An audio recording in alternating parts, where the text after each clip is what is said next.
Speak. First, Karl Rove joins us live. It's amazing, Karl, how one single election can change so much, isn't it? I've never seen one election like this. As you said earlier in the program, a month ago, Coakley was up as many as 31 points. This was a deep blue state. Barack Obama carried it by 26 percentage points, and yet storming on to the stage and into victory tonight is a young state senator from suburban Boston who has pulled off an extraordinary thing tonight.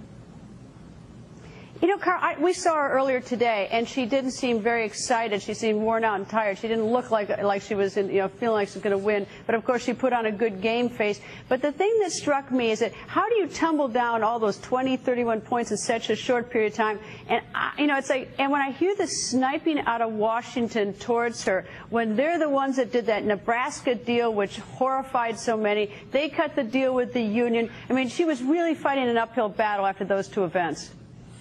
Yeah, look, they're going to blame her, but remember, she was the popularly elected Attorney General of the state of Massachusetts. She beat other Democrats in a primary to win this nomination.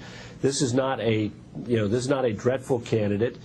But you're right. She was burdened by a year worth of policy from the Obama administration, which is out of sync with America, even in a deep blue state. And think about it. She was ahead a month ago by big margins.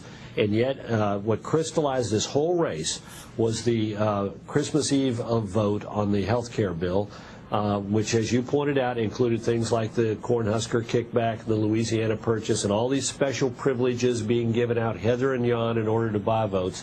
And the more that sunk in, and Brown seized upon this. He'd been talking about the deficit. He'd been talking about spending. He'd been talking about the establishment. He'd been talking about Washington and its ways. He'd been talking about government, the expansion of government.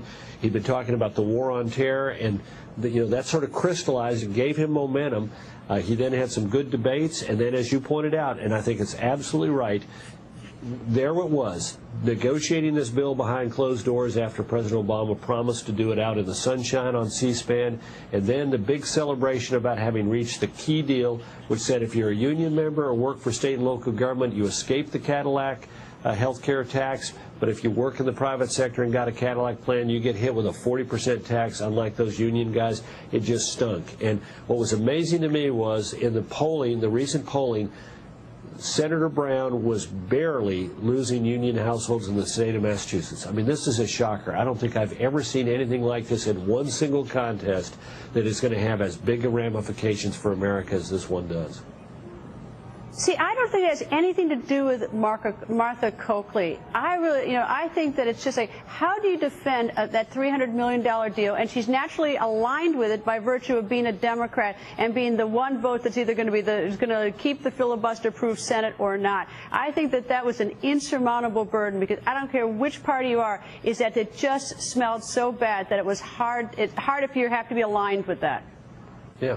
Look, to understand this election, you need to step back and look at the last year, and it is the cumulative effect of the policies pursued by the Obama administration, which she defended, and which she embraced, and which she made the center point of the campaign. Remember, we had a debate several weeks ago in which you had a clear choice between President Obama's approach and the Democrats on the one hand, and Senator Brown's approach on the other, on everything from health care to taxes to spending to the war on terror. They had a deep disagreement upon the treatment of the Christmas Eve bomber. Well, they had a big battle here in the last week over the so-called bank tax. The administration has come out and said, we're going to tax the 50 largest financial institutions in America, not including Fannie and Freddie, of course, which are pet banks of the pet financial institutions of this administration.